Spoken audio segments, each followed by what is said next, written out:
على رسوله الكريم أما بعد فقد قال رسول الله صلى الله عليه وسلم لا يؤمن أحدكم حتى أكون أحب إليه من والده وولده والناس أجمعين أو كما قال عليه الصلاة والسلام. بزرگان محترم، برادران عزیز اور پردہ نشین خواتین اسلام،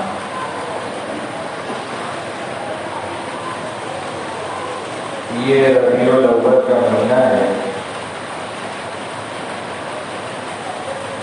اس ماہ مبارک کو حضور پاک صلی اللہ علیہ وسلم کی حیات طیبہ کے ساتھ خصوصی مناسبت حاصل ہے۔ اسی لیے جب یہ مہینہ آتا ہے تو عاشقان مصطفیٰ اور محبان رسول صلی اللہ علیہ وسلم کو حضور پاک صلی اللہ علیہ وسلم کے تذکرے پر بلاتا ہے۔ حضور پاک صلی اللہ علیہ وسلم کی ایک فطری محبت ہر صاحب ایمان کے دل میں ہے۔ اس محبت کا بھی یہ تقاضا ہوتا ہے کہ حضور پاک صلی اللہ علیہ وسلم کی سیرت طیبہ مبارکہ کا تذکرہ ہو۔ اور حضور پاک صلی اللہ علیہ وسلم کی محبت آپ سب جانتے ہیں جزء ایمان ہے۔ حضور پاک صلی اللہ علیہ وسلم نے ارشاد فرمایا ہے، تمہیں کوئی بھی شخص اس وقت تک کہ مومن کامل نہیں ہو سکتا جب تک کہ میں اس کے نزدیک اس کی اولاد، اس کے آباء و اجداد اور تمام لوگوں سے زیادہ عزیز و محبوب نہ بن جاؤں۔ اس کائنات میں اللہ تعالیٰ کی ذات اور ہستی کے بعد صرف ایک ذات اور ایک ہستی ایسی ہے جس سے محبت جزء ایمان ہے، اور وہ ہے ہمارے اور آپ کے آقا جناب محمد رسول اللہ صلی اللہ علیہ وسلم۔ حضور پاک صلی اللہ علیہ وسلم سے محبت کے بغیر اور محبت کے تقاضوں کو پورا کیے بغیر ایمان نامکمل ہے۔ آپ نے کبھی کسی دینی مذاکرے میں بات سنی ہوگی کہ حضرت عمر فاروق رضی اللہ عنہ حضور پاک صلی اللہ علیہ وسلم کی خدمت اقدس میں حاضر ہوئے اور کہا کہ اللہ کے رسول صلی اللہ علیہ وسلم آپ مجھ کو ہر چیز سے زیادہ عزیز و محبوب ہیں، لیکن میری جان سے زیادہ مجھ کو محبوب ہے، مجھ کو میری جان ہی زیادہ پیاری ہے۔ حضور پاک صلی اللہ علیہ وسلم نے ارشاد فرمایا کہ عمر ابھی تمہارا ایمان نامکمل ہے۔ حضرت عمر رضی اللہ عنہ نے کہا کہ اللہ کے رسول صلی اللہ علیہ وسلم آپ مجھ کو میری جان سے بھی زیادہ محبوب ہیں۔ حضور پاک صلی اللہ علیہ وسلم نے ارشاد فرمایا کہ ہاں اب تمہارا ایمان مکمل ہوا۔ حضرت عمر رضی اللہ عنہ جیسے جلیل القدر صحابی کا ایمان حضور پاک صلی اللہ علیہ وسلم سے محبت کے بغیر نامکمل ہے تو ہم اور آپ کس شمار ہوگا؟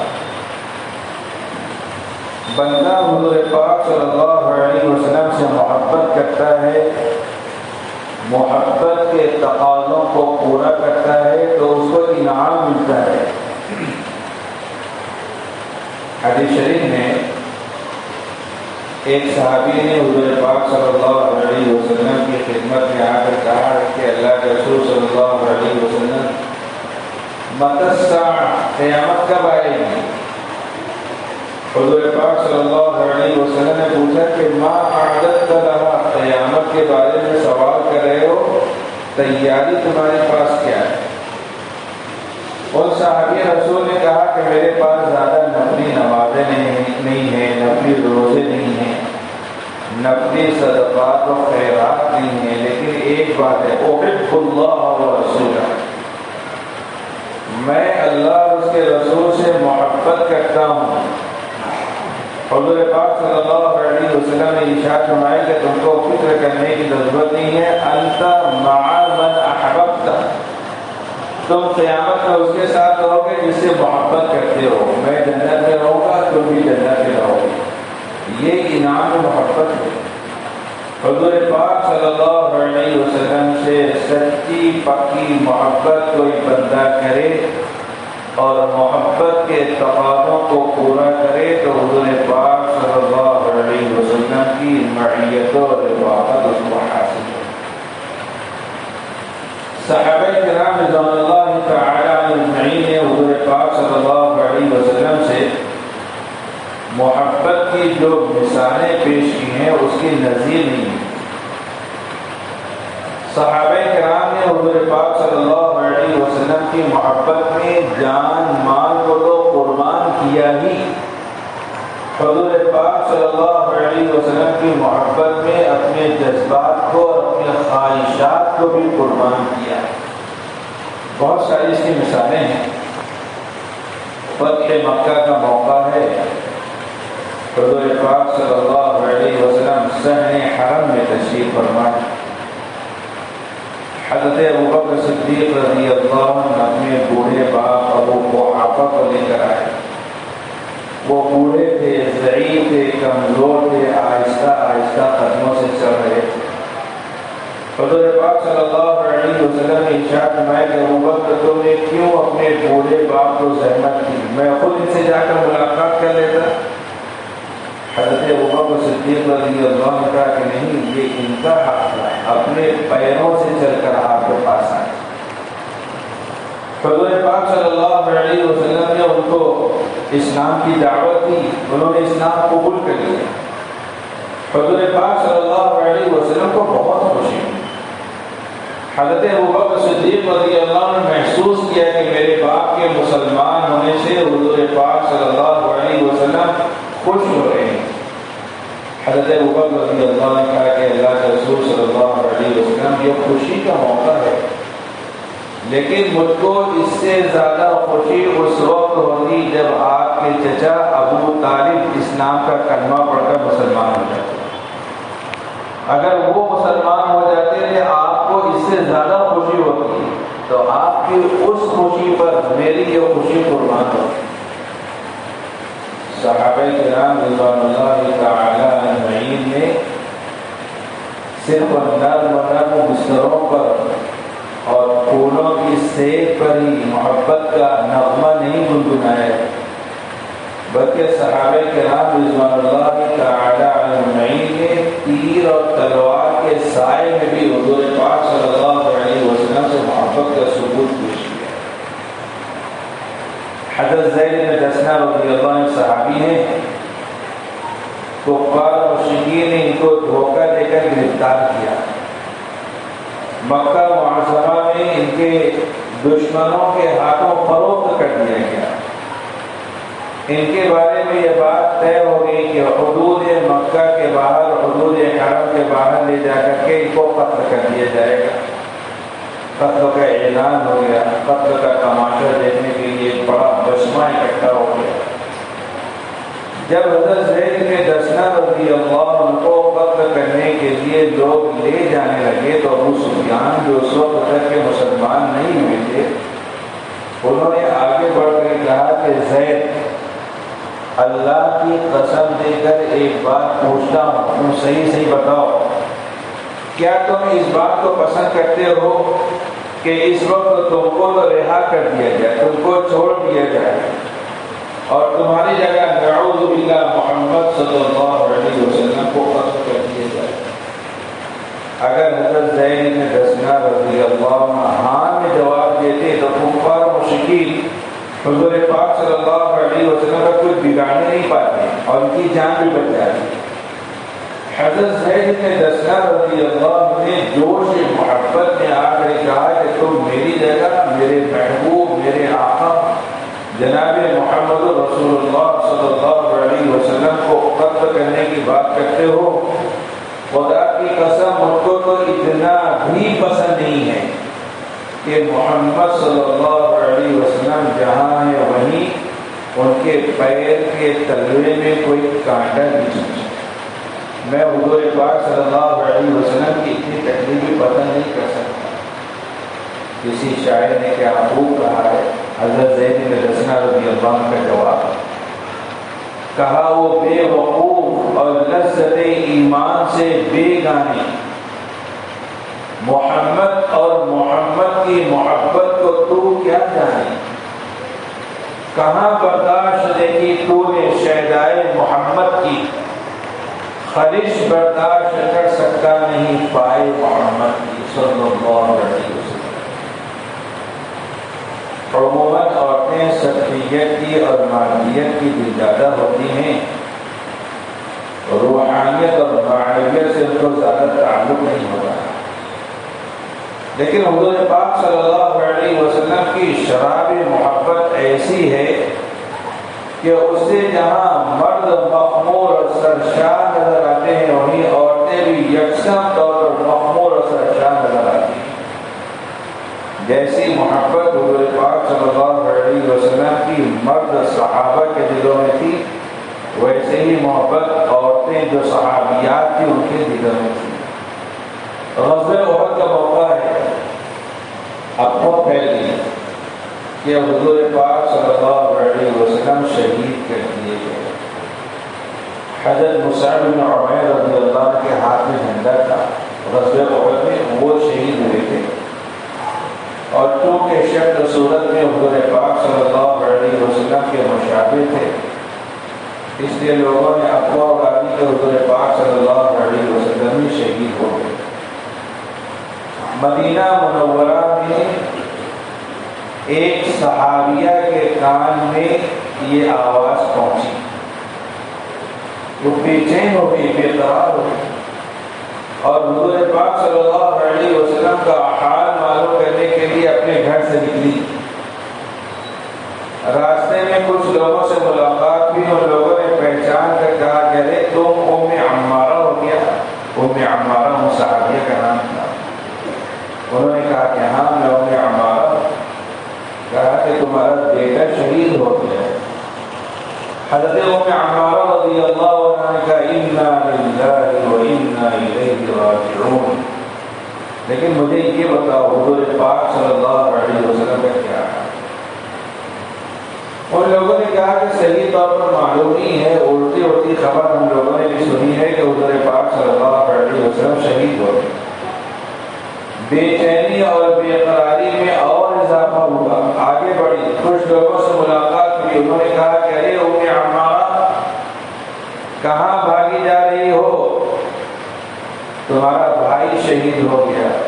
کہا کہ انا للہ و انا الیہ راجعون، لیکن مجھے یہ بتاؤ حضور کا کیا حال ہے؟ ان لوگوں نے بھی کہا کہ صحیح طور پر معلوم نہیں ہے، اڑتی اڑتی خبر ہم لوگوں نے سنی ہے کہ حضور پاک صلی اللہ علیہ وسلم شہید ہو گئے۔ صحیح صورت حال سے واقفیت حاصل نہیں ہوئی، بے چینی اور بے قراری اور بڑی۔ حضور پاک صلی اللہ علیہ وسلم کا حال معلوم کرنے کے لیے میدان احد کی طرف آگے بڑھی، کچھ لوگوں سے ملاقات ہوئی، لوگوں نے کہا کہ ام عمارہ کہاں جا رہی ہو، تمہارے شوہر شہید ہو گئے۔ کہا کہ انا للہ و انا الیہ راجعون، لیکن یہ بتاؤ حضور پاک صلی اللہ علیہ وسلم کا کیا ہے؟ اب ان لوگوں نے بتایا کہ الحمدللہ ہوا بخیر ہوا کما تحبین، الحمدللہ اللہ کے رسول صلی اللہ علیہ وسلم بخیر و عافیت ہیں، وہ ویسے ہی ہیں جیسا تم چاہتی ہو، لیکن ابھی بھی بے چینی بے قراری ختم نہیں ہوئی۔ لوگوں سے کہا کہ ذرا حضور پاک صلی اللہ علیہ وسلم کے چہرے انور کی ایک جھلک دکھا دو۔ تین قریبی رشتہ داروں کی شہادت کی خبر سننے کے کے بعد بھی یہ حضور پاک صلی اللہ علیہ وسلم کا حال معلوم کرنا چاہیے۔ جب لوگوں نے بتایا کہ دیکھو وہ حضور پاک صلی اللہ علیہ وسلم تشریف فرما ہے، تو حضور پاک صلی اللہ علیہ وسلم کے چہرے انور پر جب ایک نظر پڑی تو کہا کہ اللہ کے رسول صلی اللہ علیہ وسلم آپ زندہ اور حیات ہیں، تو آپ کے زندہ رہتے ہوئے کوئی مصیبت نہیں ہے۔ یہ صحابہ کرام رضوان اللہ تعالی اجمعین کی حضور پاک صلی اللہ علیہ وسلم سے محبت۔ جن محبتوں کا تذکرہ میں نے کیا، آپ یہ مت سمجھیے کہ یہ کھوکھلی محبت تھی۔ یہ محبت آج کل کی محبت کی طرح کھوکھلی محبت نہیں تھی، یہ صرف زبانی جمع خرچ والی محبت نہیں تھی۔ وہ اظہار محبت جو صرف زبان تک محدود ہو، شریعت کی نظر میں اس محبت کا کوئی اعتبار نہیں۔ شریعت کی نظر میں وہ محبت معتبر ہے جو محب کو محبوب کی اداؤں پر قربان کرے۔ محبت کرنے والے کے دل میں محبوب کے اوپر مر مٹنے کا جذبہ پیدا کر دے، وہ صحیح محبت ہے، وہ حقیقی محبت ہے۔ اور اسی محبت کے فضائل ہیں، اسی محبت پر اجر و ثواب ہے، اسی محبت پر انعام ملے گا۔ صحابہ کرام رضوان اللہ تعالی اجمعین کی جیسی حضور پاک صلی اللہ علیہ وسلم سے محبت تھی، ویسی ہی جناب نبی کریم صلی اللہ علیہ وسلم کی اطاعت بھی تھی، ویسی حضور پاک صلی اللہ علیہ وسلم کی اتباع تھی۔ یہ محبت تو در حقیقت پہلی سیڑھی ہے، پہلا زینہ ہے اطاعت اور اتباع کی۔ یہ محبت دل کے اندر پیدا ہوگی تو بندہ حضور پاک صلی اللہ علیہ وسلم کی کامل اطاعت اور کامل اتباع کے لیے آمادہ و تیار ہوگا۔ تو محبت کا اظہار زبان سے نہیں ہوتا ہے، محبت کا اظہار عمل سے ہوتا ہے۔ اگر بندہ حضور پاک صلی اللہ علیہ وسلم کی پاکیزہ عادتوں کو، حضور پاک صلی اللہ علیہ وسلم کی مبارک خصلتوں کو اختیار کرے تو اپنے دعوے محبت کے اندر سچا ہے، ورنہ دعوے محبت کے اندر جو سچا نہیں ہے۔ حضور پاک صلی اللہ علیہ وسلم کے عادات و خصائل سے احادیث کی کتابیں جو بھری ہوئی ہیں۔ حضور پاک صلی اللہ علیہ وسلم جامع الخصائل تھے، جامع الصفات تھے۔ اب ان صفات کو، ان عادتوں کو جان کر ان صفات کو زندگی کے اندر جو اپنانا ہی حضور پاک صلی اللہ علیہ وسلم کو صحیح خراج عقیدت ہے۔ حضور پاک صلی اللہ علیہ وسلم کے عادات و خصائل میں تین باتیں اہم ہیں، تین باتیں۔ سب سے پہلی بات یہ ہے کہ جناب نبی کریم صلی اللہ علیہ وسلم نے نبوت سے پیشتر بھی، نبوت کے بعد بھی خدمت خلق کو اوڑھنا بچھانا بنایا۔ مخلوق خدا کی جناب نبی کریم صلی اللہ علیہ وسلم نے خدمت کی۔ حضرت خدیجہ کبریٰ رضی اللہ عنہ حضور پاک صلی اللہ علیہ وسلم کی سیرت بیان کی ہے، احادیث مبارکہ طیبہ میں اس کو بیان کیا گیا ہے۔ اس میں حضرت خدیجہ رضی اللہ عنہ نے انہی کاموں کا تذکرہ فرمایا ہے جو خدمت خلق سے تعلق رکھنے والے ہیں۔ حضور پاک صلی اللہ علیہ وسلم غار حرا میں تھے، پہلی وحی نازل ہوئی، حضرت جبرائیل علیہ السلام پہلی مرتبہ غار حرا میں تشریف لائے۔ سورہ اقرا کی ابتدائی 5 آیات کا القاء حضور پاک صلی اللہ علیہ وسلم کے قلب اطہر پر ہوا۔ حضور پاک صلی اللہ علیہ وسلم کو نبی بنایا گیا، نبوت کا پیغام آپ تک کے پہنچا۔ آپ صلی اللہ علیہ وسلم نے نبوت کی ذمہ داریوں کو محسوس کیا تو آپ صلی اللہ علیہ وسلم کے بدن پر کپ کپی تاری ہو گئی۔ آپ صلی اللہ علیہ وسلم بار بار بخار مبتلا ہو جاتے تھے۔ غار حرا سے نیچے اتر کر سیدھے حضور پاک صلی اللہ علیہ وسلم حضرت خدیجہ الکبریٰ رضی اللہ عنہا کے پاس تشریف لے گئے اور جاتے ہی کہا زملونی زملونی، مجھے چادر اڑا دو، مجھے چادر اڑا دو۔ حضرت خدیجہ الکبریٰ رضی اللہ عنہا نے پہلے عرف کی تعمیل کی۔ آپ صلی اللہ علیہ وسلم گھر میں تشریف لا رہے ہیں اور فرما رہے ہیں چادر اڑا دو، چادر اڑا دو۔ تو یہ نہیں کہا کہ کیوں آتے ہی ساتھ ایسا بول رہے ہو، کیا بات ہے، کیا معاملہ پیش آیا ہے، ایسا نہیں کہا۔ پہلے عرف کی تعمیل، چادر اڑا دی، حضور پاک صلی اللہ علیہ وسلم لیٹ گئے، کچھ اطمینان حاصل ہوا تو حضرت خدیجہ الکبریٰ رضی اللہ عنہا نے پوچھا کہ میرے سرکار آج کیا بات پیش آئی ہے، آج آپ کی حالت ایسی بدلی ہوئی کیوں نظر آ رہی ہے؟ اس سے پہلے تو کبھی آپ نے گھر میں آتے ہی نہیں کہا زملونی زملونی، آج کیوں؟ تو حضور پاک صلی اللہ علیہ وسلم نے غار حرا میں حضرت جبرائیل علیہ السلام کے آنے کا اور ان آیات کے القاء کا، نبوت کے عطا کرنے کا پورا واقعہ تفصیل کے ساتھ بیان، اور یہ بھی ارشاد فرمایا کہ لقد خشیت علی نفسی، مجھ کو تو اپنی جان کے جانے کا اندیشہ اور خوف لاحق ہو گیا تھا۔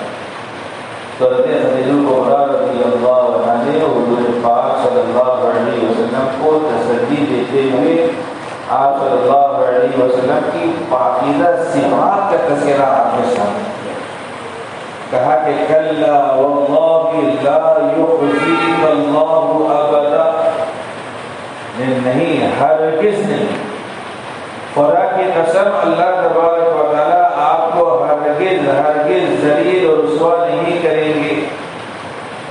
انک لتحمل الکلا، آپ لوگوں کا بول اٹھائیں، وتکسب المعدوم، جس کے پاس کچھ نہیں ہے آپ اپنی انکم سے، اپنی آمدنی اور کمائی سے اس کی مدد کرتے ہیں، وتقضی الضیف، آپ مہمانوں کی مہمان نوازی کرتے ہیں، وتعین علی نوائب الحق، کیسی ہی آفت و مصیبت کیوں نہ ہو امداد و اعانت کے لیے آپ پیش نظر آتے ہیں۔ اتنی عمدہ آپ کی صفات میں، اتنی پاکیزہ آپ کی صفات میں، تو اللہ تبارک و تعالیٰ آپ کو ذلیل و رسوا نہیں کر سکتے۔ علماء کرام بیان فرماتے ہیں کہ حضرت خدیجہ الکبریٰ رضی اللہ عنہا نے جن باتوں کو بیان کیا ہے وہ سارے کے سارے کام خدمت خلق سے تعلق رکھنے والے ہیں، اور ان خدمت خلق کے کاموں کو انجام دینے ہی کی وجہ سے جناب نبی کریم صلی اللہ علیہ وسلم کی عصمت و محبت ہر ایک کے دل میں بیٹھی ہوئی تھی۔ اسی خدمت خلق کے کام کو آج افراد امت بھی اپنا اوڑھنا بچھانا بنائیں تو اللہ تبارک و تعالیٰ ان کی محبت بھی لوگوں کے دلوں کے اندر جو پیدا کرتی ہے۔ تاریخ کی شہادت ہے، تاریخ گواہ ہے کہ جب امت کے لوگوں نے حضور پاک صلی اللہ علیہ وسلم کے نقش قدم پر چلتے ہوئے مخلوق یا خدا کو فائدہ پہنچایا تو لوگوں نے اپنے سروں پر بٹھایا۔ حضرت عمر فاروق رضی اللہ عنہ کے زمانے خلافت میں ملک شام میں فتوحات کا سلسلہ شروع ہوا تو حمص تک پہنچ گیا، بڑے بڑے شہر سب پتہ ہوا۔ حضرت ابو عبیدہ بن جراح رضی اللہ عنہ حمص کے گورنر بن گئے اور وہاں کے لوگوں سے ان کی جان مال کی حفاظت کے بدلے معاوضے کے طور پر ان سے ٹیکس جزیہ بھی دیں۔ حضرت عمر رضی اللہ عنہ کا فرمان آیا کہ تم نے جن لوگوں سے ٹیکس لیا ہے ان کا پیسہ ان کو واپس کرو اور فوراً لشکر لے کر کے مدینہ منورہ آ جاؤ، دوسرے محاذ پر جانا ہے، دوسری جگہ تم کو جانا ہے۔ حضرت ابو عبیدہ بن جراح رضی اللہ عنہ نے جن لوگوں سے پیسہ لیا تھا ایک ایک کو بلا کر پائی کا حساب کر کے واپس دیا۔ لوگوں نے حیرت سے پوچھا کہ کیوں واپس دے رہے ہو؟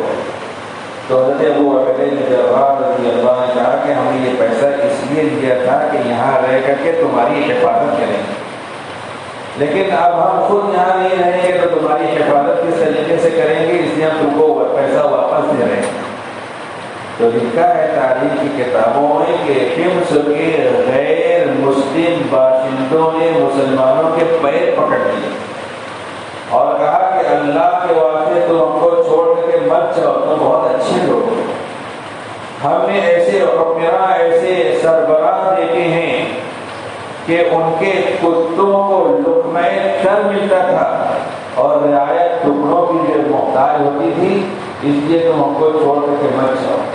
خدمت خلق کے ذریعے سے جب لوگ اپنی نافعیت کو واضح کریں گے تو کوئی بیوقوف ہے جو دشمنی رکھے گا، کوئی بیوقوف ہے جو دل کے اندر جو عداوت اور بغض رکھے گا۔ تو حضور نبی کریم صلی اللہ علیہ وسلم کی سیرت طیبہ کا یہ ایک بہت اہم پہلو ہے اور اس وقت کی اہم ترین ضرورت ہے۔ افراد امت محمدیہ کی اس وقت کی اہم ذمہ داری یہ ہے کہ حضور پاک صلی اللہ علیہ وسلم کی اس عادت کو اختیار کریں۔ حضور پاک صلی اللہ علیہ وسلم کی ایک دوسری عادت طیبہ یہ ہے کہ حضور پاک صلی اللہ علیہ وسلم جود و سخا کا پیکر ہے۔ حضور پاک صلی اللہ علیہ وسلم کے اندر سخاوت کی صفتیں بہت زیادہ ہیں۔ کبھی کسی مانگنے والے کو، کسی سائل کو حضور پاک صلی اللہ علیہ وسلم نے محروم نہیں کیا۔ حضور پاک صلی اللہ علیہ وسلم کے پاس دیہات کے باشندے آتے تھے اور بہت گستاخانہ انداز میں حضور پاک صلی اللہ علیہ وسلم سے سوال کرتے تھے، مطالبہ کرتے تھے۔ حضور پاک صلی اللہ علیہ وسلم ان کی بات کا برا نہیں مانتے تھے، ان کی جو ضرورت ہوتی تھی حضور پاک صلی اللہ علیہ وسلم ان کی وہ ضرورت پوری کرتے تھے۔ غزوہ حنین سے واپسی کے موقع پر حضور پاک صلی اللہ علیہ وسلم نے حضرت صفوان بن امیہ رضی اللہ عنہ کو، جو اس وقت تک کے مسلمان نہیں ہوئے تھے، حضور پاک صلی اللہ علیہ وسلم سے انہوں نے غور و فکر کرنے کے لیے 2 مہینے کی مہلت مانگی تھی۔ حضور پاک صلی اللہ علیہ وسلم نے ارشاد فرمایا کہ تم کو 2 مہینے کی نہیں 4 مہینے کی مہلت ہے، تم اچھی طریقے سے غور و فکر کر لو، پھر اسلام قبول کرو۔ حضرت صفوان بن امیہ رضی اللہ عنہ غزوہ حنین میں حضور پاک صلی اللہ علیہ وسلم کے ساتھ میں تھے، یہ دیکھنے کے لیے کہ دیکھیں حضور پاک صلی اللہ علیہ وسلم کا انجام کیا ہوتا ہے۔ واپسی پر حضور پاک صلی اللہ علیہ وسلم نے ایک پورا میدان بھر کر حضرت صفوان بن امیہ رضی اللہ عنہ کو بکریاں ہدیے میں دی۔ حضور پاک صلی اللہ علیہ وسلم کی اس سخاوت کو دیکھ کر حضرت صفوان بن امیہ رضی اللہ عنہ نے کہا کہ یہ سخاوت نبی کے علاوہ کسی اور کی نہیں ہو سکتی۔ حضور پاک صلی اللہ علیہ وسلم کی اس سخاوت کو، اس داد و دہش کو دیکھ کر حضرت صفوان بن امیہ رضی اللہ عنہ حقہ بگوش اسلام ہو گئے۔ 2 مہینے کی انہوں نے مہلت مانگی تھی، حضور پاک صلی اللہ علیہ وسلم نے 4 مہینے کی مہلت دی تھی۔ وہ 2 مہینہ بھی پورا نہیں ہوا تھا کہ اسلام حضرت صفوان بن امیہ رضی اللہ عنہ کے دل کی گہرائیوں کے اندر ہوتا تھا۔ اسی طریقے سے حضور پاک صلی اللہ علیہ وسلم کی ایک تیسری عادت طیبہ عفو درگزر۔ حضور پاک صلی اللہ علیہ وسلم نے اپنے معمولی دشمنوں کا نہیں بلکہ جانی دشمنوں کو بھی معاف کیا۔ حضور پاک صلی اللہ علیہ وسلم نے اپنی ذات کی خاطر اپنے کسی دشمن سے کوئی انتقام، کوئی بدلہ نہیں کیا۔ غزوہ احد میں حضرت حمزہ رضی اللہ عنہ شہید ہوئے تھے۔ حضرت حمزہ رضی اللہ عنہ کی لاش کا مسئلہ کیا گیا تھا، ان کی لاش بگاڑی گئی تھی، پیٹ چاک کیا گیا تھا، ان کی ناک کان کاٹے گئے تھے۔ حضور پاک صلی اللہ علیہ وسلم کو حضرت حمزہ رضی اللہ عنہ کی شہادت کا بہت غم تھا۔ شدت غم کی بنا پر حضور پاک صلی اللہ علیہ وسلم کی زبان مبارک سے یہ جملہ نکل گیا کہ اپنے چچا کے قتل کے بدلے میں 70 کافروں کو قتل کروں گا اور ان کی لاشوں کا مسئلہ کروں گا۔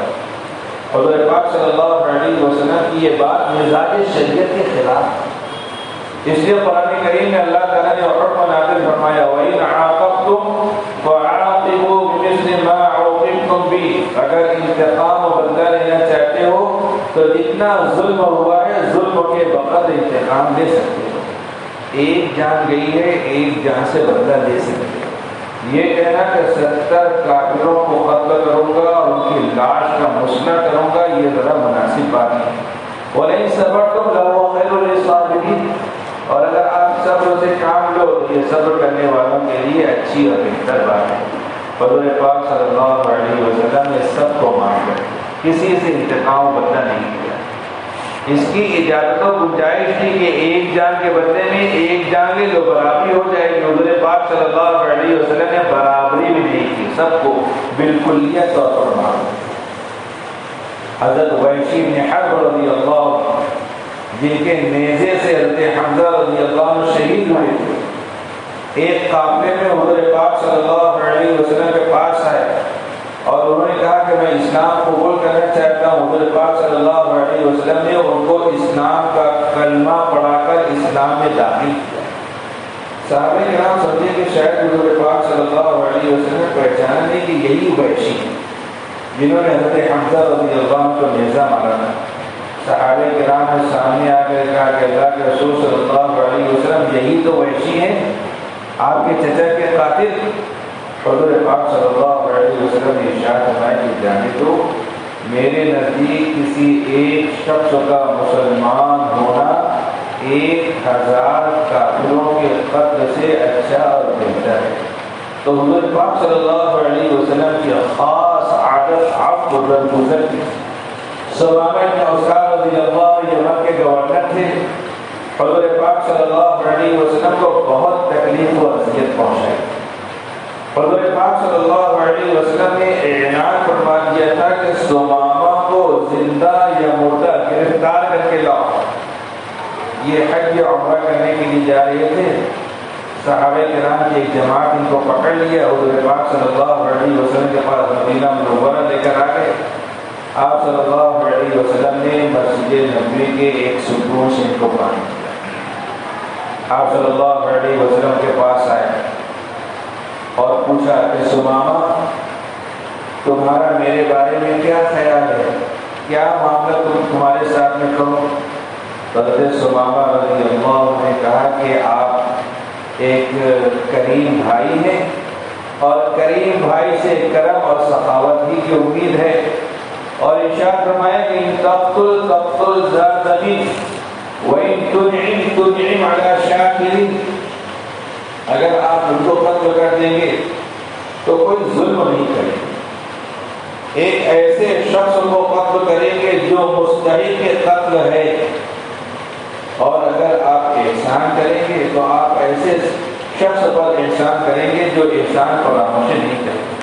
اگر آپ کو مال چاہیے تو بولیے کتنا مال آپ کو چاہیے، میں اتنا مال دینے کے لیے تیار ہوں.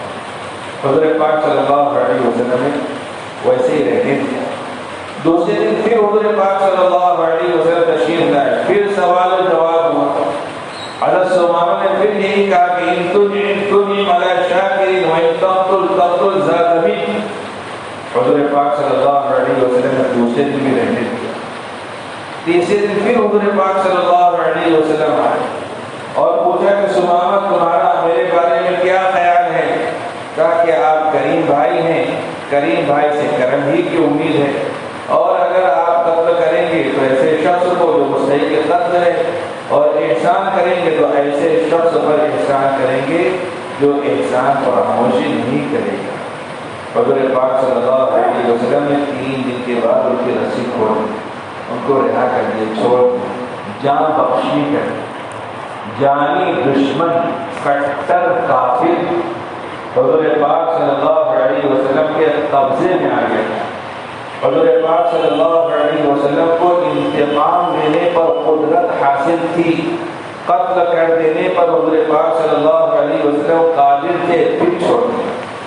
مسجد نبوی سے نکلے، قریب کے ایک باغ میں گئے، وہاں غسل کیا، کپڑے تبدیل کیے، اور حضور پاک صلی اللہ علیہ وسلم کی خدمت مبارکہ میں آ کے کہا کہ اشہد ان لا الہ الا اللہ واشہد ان محمدا عبدہ ورسولہ. کلمہ اسلام پڑھ کر کے ہلکا و گوش اسلام ہو. ربیع الاول کی یہ مہینہ ہے، سیرت النبی کے جلسے ہوں گے. حضرت پاک صلی اللہ علیہ وسلم کی سیرت طیبہ مبارکہ کا جو تذکرہ ہوگا. لیکن حضور پاک صلی اللہ علیہ وسلم سے اپنی حقیقی محبت کا اظہار اسی میں ہے کہ حضور پاک صلی اللہ علیہ وسلم کی ان مبارک خصلتوں کو اور ان مبارک عادتوں کو ہم اپنائیں، اختیار کریں، تو اسی میں دنیا کی بھی کامیابی ہے، آخرت کی بھی کامیابی ہے. انہیں چند باتوں پر اتفاق کرتا ہوں اور دعا کرتا ہوں کہ اللہ تعالیٰ مجھے بھی آپ تمام حضرات کو کئی باتوں پر عمل کرنے کی توفیق عطا فرمائے. وآخر دعوانا ان الحمد للہ رب العالمین.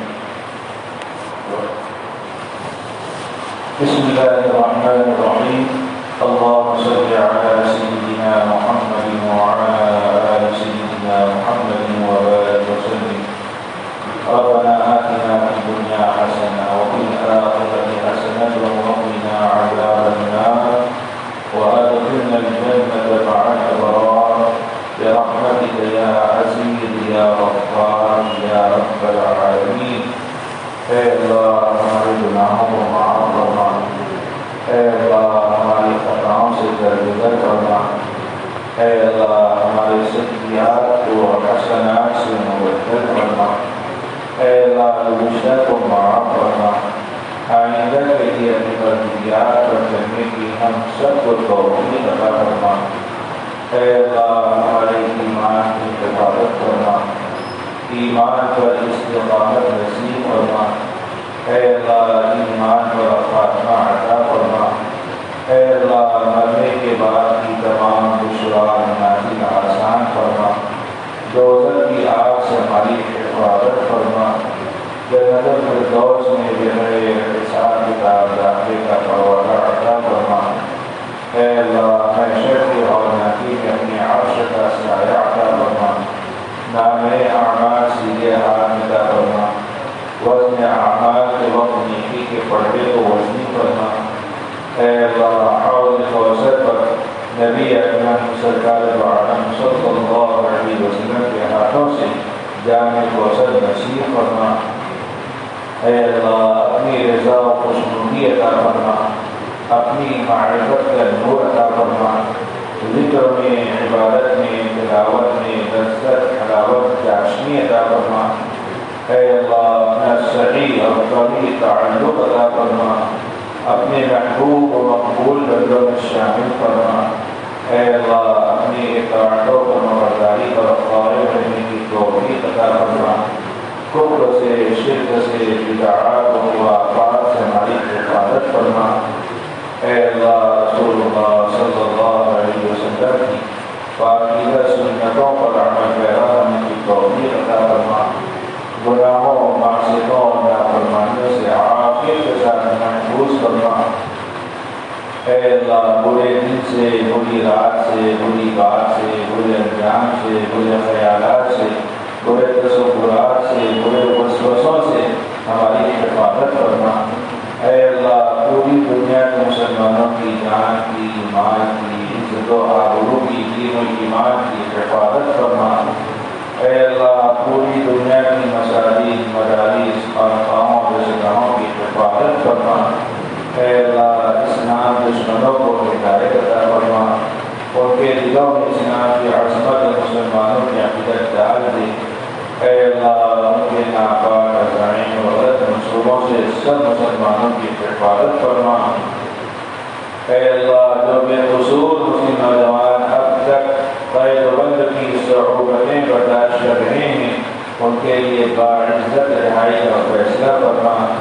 اے اللہ احیاء دین، اقامت دین اور دعوت و تبلیغ کی لائق سے جتنی کوششیں ہو رہی ہیں سب کو قبول فرما.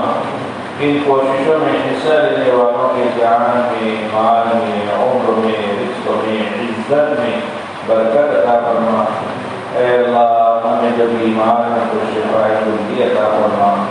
اے اللہ جو مقروض ہیں ان کو قرضوں کے بوجھ سے سبکدوشی عطا فرما.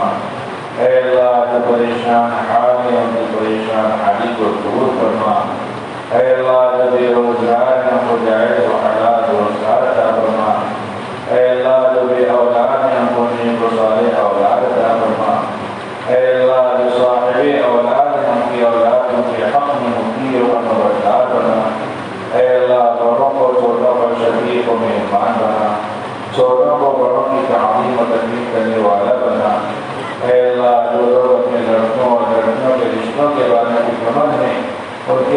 مناسب جوڑ کر دیندار رشتہ مرحمت فرما۔